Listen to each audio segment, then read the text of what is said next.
नमस्कार दोस्तों। सास का बदला कहानी का तीसरा पार्ट। आवाज़ देते हुए सत्यम बोला, माँ माँ कहाँ हो? अरे माँ, कहीं से आप नहीं दिखाई दे रही हो, ना आपकी आवाज़ आ रही है। जब मैं पहले आता था तो पलके बिछाए दरवाजे पर ही बैठकर मेरी राह देखती रहती थी और न जाने कहाँ छुपी हो। आज आवाज़ लगाने पर भी न कमरे से बाहर आ रही हो, ना ही बोल रही हो। अच्छा माँ, सॉरी, माफ़ कर दो, इस बार आने में देर हो गई। अगली बार जल्दी छुट्टी लेकर आऊँगा। अब देखो मैं आपके लिए क्या क्या लाया हूँ। सोफे पर बैठा सत्यम लगातार आवाज़ें दिए जा रहा था। उसकी माँ जब बहुत देर तक कहीं दिखाई नहीं दी और न ही उनकी आवाज़ सुनाई दी तो सत्यम की धड़कन तेज होने लगी थी। अब उसकी कुछ गलत होने का अंदेशा होने लगा था। वह दौड़कर माँ के कमरे में आया तो माँ को जमीन पर बेहोश पड़ा देखकर उसके पैरों तले जमीन सरक गई। उसने माँ को दोनों हाथों से झकझोरना शुरू किया, मगर माँ नहीं उठी। सत्यम ने देखा कि माँ का पूरा शरीर ठंडा पड़ चुका था और सांसें रुकी हुई थी। सत्यम अपनी माँ के लिए दहाड़े मारकर रोने लगा। तभी पीछे पीछे कोकला जी और शिवानी भी घर के अंदर आती दिखी तो सत्यम रोते हुए बोलता है, ये देखो शिवानी, मम्मी जी हमें छोड़कर चली गई। मैं अभी भी तो वापस आया था, कितनी आवाज़ें दी पर मम्मी नहीं बोली। जब अंदर आया तो इनको इस हालत में पाया, सत्यम ने रोते हुए कहा। शिवानी हैरान होने का नाटक करते हुए बोली, क्या? मगर सत्यम, मम्मी जी कल तक तो बिल्कुल ठीक थी, फिर ये अचानक ऐसे कैसे क्या हो गया? नहीं। शिवानी इतना कहकर रोने का नाटक करने लगी, मम्मी जी आप हमें यूं अकेला छोड़कर नहीं जा सकती। मैं क्यों गई आपको अकेला छोड़कर? हे भगवान, मेरी मम्मी जी को वापस लौटा दो। मैं आपका भंडारा कराऊंगी। सुमित्रा जी का अंतिम संस्कार हो गया तब जाकर शिवानी का ये सब नाटक खत्म हुआ। सत्यम माँ के जाने के गम में अब अक्सर उदास रहने लगा था। पिता का साया तो बचपन में ही सिर से उड़ गया था और अब माँ की गोद भी छिन गई थी। लेकिन इधर अब माँ बेटी खुशी खुशी घर में रहने लगे और मज़े करने लगे। मगर फिर शिवानी कुछ दिनों के लिए अपने मायके चली गई। सत्यम अभी भी घर पर ही था और शिवानी भी बड़ी खुशी थी। वह तो सोच रही थी कि जैसे ही सत्यम वापस अपने नौकरी पर लौटेगा वैसे ही वह अपनी मम्मी को बुला लेगी और उनके साथ घूमने जाया करेगी। एक दिन सत्यम को बहुत तेज भूख लगी थी। वह शिवानी शिवानी चिल्लाने लगा। गैस पर सीटी मारे जा रहा था। कुछ खाने को मिलेगा कि नहीं? कब से भूखा बैठा हूँ। अरे मैंने तो गैस पर कुकर नहीं रखा। वह किचन में जाकर देखती है, सच में कुकर में छोले पक रहे थे और जब सत्यम को छोले खाने को देती तो सत्यम कहता है, वाह शिवानी, तुमने तो एकदम माँ जैसा बनाया है। वह देखकर शिवानी बहुत आश्चर्य थी कि उसने तो छोले भिगोए ही नहीं थे तो किसने बनाया। शिवानी काम की जल्दी में थी, फिर उसने उसको नज़रअंदाज कर दिया, अपने कामों में लग गई। एक रोज़ उसने फ़ोन पर कोकला जी से कहा, मम्मी मैं सोच रही हूँ कि सासू माँ के कमरे की सफाई करवाकर आपके रहने का इंतज़ाम उसी कमरे में कर दूँ। अब आप आराम से उस कमरे में रहना, पहले तो बुढ़िया के साथ रहना पड़ता था। कोकला जी ने कहा, हाँ बेटा चलो, अब तो मैं पैर फैलाकर आराम से रहूँगी तेरे घर में। शिवानी सुमित्रा जी के कमरे में सफाई करने चली गई। सबसे पहले अलमारी की सफाई करने की सोचती है, लेकिन जैसे ही वह अलमारी खोलती है उससे सुमित्रा जी का तस्वीर गिरता है जिसमें खून बह रहा होता है। ये देखकर उसके होश उड़ जाते हैं। वह घबराकर अलमारी को बंद करके उसके कमरे में भागने ही वाली थी कि वह सुमित्रा जी को अपने सामने खड़ा पाती है। उन्हें देखकर उसकी सांसें ही उखड़ जाती हैं। डर के मारे पैर कांपने लगते हैं और वह जमीन पर गिर जाती है। कुछ बोलना चाहती है तो उसकी आवाज़ हलक में ही अटक जाती है। तभी सुमित्रा जी की आवाज़ आई, क्या हुआ बहू, तुमने क्या सोचा था कि मुझे मारकर मुझसे हमेशा के लिए पीछे छुड़ा लेगी? लेकिन तुम्हारा रोना देखकर न जाने क्यों मैं जा ही नहीं पाई। तुम रो रो कर जो भगवान से मुझे वापस मांग रही थी, इसलिए मैं यहाँ पर आ गई हूँ। बस सिर्फ मेरा शरीर गया है, तुम चिंता मत करो। मैं तुम्हें अब कभी अकेला नहीं छोड़ूंगी और फिर अपने साथ ही ले जाऊंगी। जैसे ही गायत्री जी ने ऐसा कहा तो पूजा डर के मारे जोर जोर से चीख पड़ी और बेहोश होकर गिर गई। जब उसे होश आया तो उसने अपने सामने सत्यम को पाया और वह घबराकर उठ बैठी। सत्यम से कहा, सुनिए सत्यम, मम्मी जी गई नहीं, वह तो आत्मा के रूप में अपने कमरे में ही है। अभी अभी मैंने उन्हें देखा है। सत्यम ने चौंक कर कहा, ये क्या कह रही हो? शिवानी, जो एक बार चला जाता है वह फिर कभी वापस नहीं आता है क्या? और मैंने तो खुद ही अपनी मम्मी का अंतिम संस्कार किया है, वह कैसे वापस आ सकती है? तुम्हें भ्रम हुआ होगा, ये तुम्हारा डर है और कुछ नहीं, सत्यम ने कहा। शिवानी जोर से बोली, नहीं सत्यम, सच में मुझे कोई भ्रम नहीं हुआ है। आप अभी जाकर मम्मी जी के कमरे में उनका तस्वीर देखिए, खून लगा मिलेगा। पूजा ने ऐसा कहा तो सत्यम जाकर सुमित्रा जी का तस्वीर देखने लगा। उसे तस्वीर पर कोई खून का दाग नहीं दिखाई दिया। तो इस पर सत्यम शिवानी का हाथ पकड़कर सुमित्रा जी के कमरे में ले गया और कहा, देखो मैंने कहा था कि ना कि तुम्हें वहम हुआ है, ये देखो कहाँ है खून। शिवानी, क्या खून देखती हो? उसकी तो आंखें ही खून से लाल हो चुकी थीं, क्योंकि सत्यम के पीछे ही उसे सुमित्रा जी ही खड़े दिखाई दे रही थी। खौफ के मारे वह चीखती हुई कमरे से भाग गई।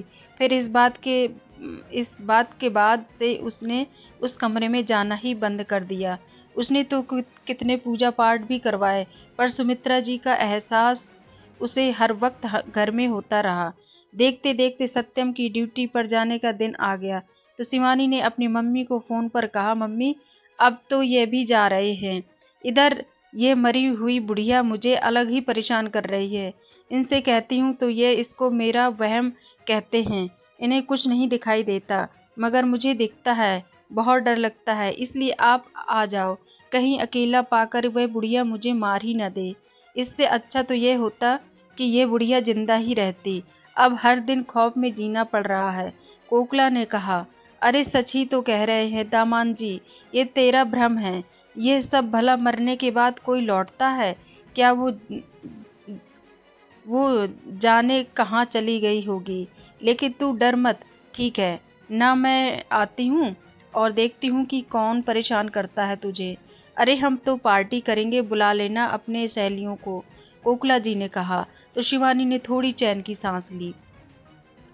इधर सत्यम जी जिस दिन जाने वाला था उसके एक दिन पहले ही कोकिला घर आ गई। रात को जाकर समधन के कमरे में सो गई। तब अचानक से रात को उसका बिस्तर हिलने लगा और वह डर के मारे चीख पड़ी। और दूसरे दिन जब उन्होंने सुमित्रा जी का भयानक आवाज़ सुना तो उनके होश ही उड़ गए, पैर कांपने लगे। सुमित्रा जी को आत्मा कहने लगी। सुमित्रा जी को सामने आकर बोली, आज तो सत्यम चला गया तो आज तुम लोगों का काम तमाम ही कर देती हूँ। पर आज तक मैं समझ नहीं पाई, उस दिन तो मैंने बस रोटी सब्जी ही खाई थी। उसके बाद ही मैं छटपटाने में ही लगी, मेरा दम घुटने लगा। क्या मिलाया था तुम लोगों ने मेरे खाने में जिससे मेरी मौत हो गई और किसी को पता ही नहीं चला? बता ही दो। अब तो सत्यम भी नहीं है, सुमित्रा जी ने पूछा। तो शिवानी ने कहा, सच कहती हूँ मम्मी जी, इसमें मेरी गलती नहीं है। ये तो मेरी मम्मी जी ने ही आपको वह जड़ी बूटी खिलाने का आइडिया दिया था। कहा था कि इसको खाकर ही मरने पर आपके मुंह से झाग नहीं आएगा और हर किसी को आपकी मौत नॉर्मल लगेगी। सच में आप मेरा यकीन मानिए, मैं तो मना भी कर रही थी पर यह नहीं मानी, शिवानी ने रोते हुए कहा। तो कोकिला जी जोर से गुस्से में बोली, अरे वाह बेटी, क्या बात बोल रही हो तुम? अब जब सामने समधन जी भूत बनकर खड़ी है तो सारा इल्ज़ाम अपनी ही मम्मी पर लगा दिया। तुझे तो ये शुरुआत से ही पसंद नहीं थी और जब देखो मुझसे इसकी बुराई करती थी। तभी तो दामाद जी की गैर मौजूदगी में तू इन पर जुल्म डालती थी, अत्याचार करती थी और अब सारा इल्ज़ाम मुझ पर डाल रही हो। वाह बेटा, जब बात जान पर पड़ी तो मुझे आगे कर दिया। सच में ऐसी औलाद किसी को न दे, कोकिला जी ने भड़कते हुए कहा। तो दोनों माँ बेटी की तू मैं सुनकर सत्यम जी अंदर आ जाता है और उसे सामने देखकर शिवानी चुप होकर उसे ही देखने लगती है। सत्यम ने कहा, अरे चुप क्यों हो गई दोनों? अरे जब इतना बताया था तो ये भी बता दो कि मेरी माँ पर कैसे कैसे अत्याचार करते थे तुम दोनों ने। और मुझसे कहती थी कि मम्मी को ही तुमसे शिकायत रहती है, जब देखो शिकायत करती थी माँ की। अभी तो बस तुम दोनों ने मेरी मम्मी की कैसे मारा ये कबूल किया है और वह रिकॉर्ड भी हो गया है, लेकिन शिवानी मुझे पूरी बात जाननी है। सत्यम ने कहा, अरे आप वापस कैसे आ गए? आप तो ड्यूटी पर चले गए थे ना। अरे नहीं नहीं, आप गलत समझ रहे हैं। सच में मम्मी जी की मौत हार्ट अटैक से हुई थी। हमने नहीं मारा उन्हें। और क्यों मारेंगे, इतने गए गुजरे थोड़ा ही है हम। शिवानी ने सफाई देते हुए अच्छा बनने का नाटक किया। तभी सत्यम ने चीखते हुए कहा, अभी भी झूठ बोल रही है। लगता है मम्मी का डर खत्म हो गया है। मम्मी कैसी भूत है? आपके सामने ये झूठ बोलती जा रही है और आप शांत खड़ी हैं, सत्यम ने हंसते हुए कहा। तो शिवानी ने हैरानी से कहा, सत्यम क्या मम्मी जी आपको भी दिखाई दे रही हैं? इनसे कहिए ना कि प्लीज़ हमें छोड़ दें, हमें जो सज़ा देना है दे दीजिए, लेकिन मम्मी जी की आत्मा से बचा लीजिए, शिवानी ने कहा। इस पर सत्यम हंसकर कहने लगा, आत्मा होती तो अब तक तुम लोग भी आत्मा बन चुके होते। ये तो सच में मेरी मम्मी हैं, जो अभी तक जिंदा हैं, सत्यम ने कहा। शिवानी चौंक गई। क्या कहा सत्यम? ये जिंदा है? मगर कैसे? आपने खुद इनका अंतिम संस्कार किया था, सत्यम ने कहा। हाँ, क्योंकि वह सारा कुछ मेरे नाटक का हिस्सा था। तुम दोनों को क्या लगता है कि नाटक केवल तुम दोनों को ही करना आता है? जब तुम लोग रोने का नाटक कर रही थी तो मेरी मम्मी को मरने का नाटक करना पड़ा, शिवानी ने हैरानी से कहा। तो क्या मम्मी जी ने उस दिन जहर नहीं खाया था? सत्यम ने कहा, जहर नहीं खाया था। सत्यम ने बताया कि जब उस दिन तुम दोनों इस डर से कि मम्मी मुझे तुम लोगों के बारे में सब कुछ बता ना दे, इसलिए मम्मी के खाने में जहर मिलाने की जो योजना बना रही थी, लेकिन मम्मी जी ने सब सुन लिया था और फ़ोन पर मुझे सब कुछ बता दिया था। मैं मम्मी की बात सुनकर तभी यहाँ आ गया था। बस सिर्फ मम्मी के सामने मैंने तुम लोगों के नाटक को तुम्हारे हिसाब से चलने दिया और मम्मी को ये अलग जगह में छिपा कर रख दिया। सत्यम के ये कहने पर शिवानी ने पूछा, फिर वह खून वाली तस्वीर और कुकर की सीटी अपने आप बजने का, कभी मेरे सामने मम्मी जी का आना और फिर अचानक गायब हो जाना, ये सब क्या था सत्यम? सत्यम ने कहा, यह सब मेरे नाटक का हिस्सा था। मैं चाहता था तुम दोनों को मेरी मम्मी के खाने में जहर मिलाने के इल्ज़ाम में तभी जेल भिजवा सकता था, लेकिन जब मैं तुम लोगों को सबक सिखाना चाहता था और तुम्हारे मुंह से ही तुम्हारा गुनाह कबूल करवाना चाहता था। कोकिला ने कहा, देखिए दामान जी, मेरा घर परिवार है, मुझे जाने दीजिए। मैंने बहुत ही गलती की, इसका साथ दे दिया, लेकिन अब मैं यहाँ कभी नहीं आऊँगी और आज से ये वादा करती हूँ कि इससे बात नहीं करूँगी। सत्यम ने गुस्से में कहा, अरे मम्मी जी, जब जहाज़ डूबती है सबसे पहले उसे चूहे ही छोड़कर भागते हैं। यही आप भी कर रही हो। अगर आप चाहती तो बेटी को सिखा सकती थी, समझा सकती थी, अच्छी दिशा दिखा सकती थी, लेकिन नहीं, आपने सिर्फ उसका साथ दिया, बल्कि अपनी बेटी की सास को जहर देने की योजना ही बना डाली। तभी सत्यम ताली बजाकर पुलिस को बुलाता है और कहता है, गिरफ्तार कर लीजिए इन्हें, अपना गुनाह इन्होंने तो खुद ही कबूल कर लिया। तभी आगे बढ़कर सुमित्रा जी ने कहा, बहू, तुमने मुझ पर जाने कितने अत्याचार किए हैं मुझ पर, लेकिन फिर भी कभी मैंने सत्यम से तुम्हारी शिकायत नहीं की और सब चुपचाप सहा, क्योंकि मुझे अपने बेटे का घर तोड़ना नहीं था। इसलिए तुमने मेरी चुप्पी की मेरी कमजोरी समझ लिया। तुम भी एक औरत हो और मैं नहीं चाहती थी कि तुम जेल में रहो और तुम्हारी माँ भी वहाँ की तकलीफ सहे, पर अगर मैंने आज तुम्हें सज़ा नहीं दिलवाई तो आगे से हर बहू अपनी सास को जहर देने से पहले जरा भी नहीं हिचकिचाएगी। पुलिस को देखकर शिवानी सत्यम के पैरों पर गिरकर रोने लगी और कहने लगी, बेशक आप मुझे तलाक दे दीजिए, लेकिन प्लीज़ सत्यम जेल मत भेजिए।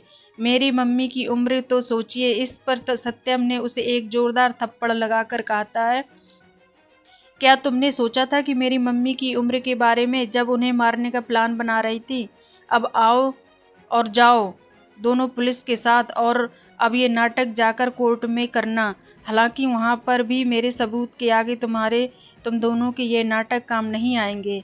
इस रिकॉर्डिंग में सब कुछ है। बाद में जब सत्यम ने अदालत में उनके खिलाफ सारे सबूत पेश किए तो इससे दोनों माँ बेटी को 5-5 साल की सजा हो गई। इधर सत्यम की माँ सुमित्रा जी ने अपने सत्यम की शादी किसी दूसरी लड़की दिव्या से करा दी, जो पूरे घर की देखभाल करती और सुमित्रा की बहुत बढ़िया सेवा करती। तो दोस्तों, आपकी क्या राय है? शिवानी और उसकी माँ के साथ सत्यम ने सही किया? कहानी अच्छी लगी हो तो चैनल को सब्सक्राइब, लाइक और शेयर करो। Thanks for watch.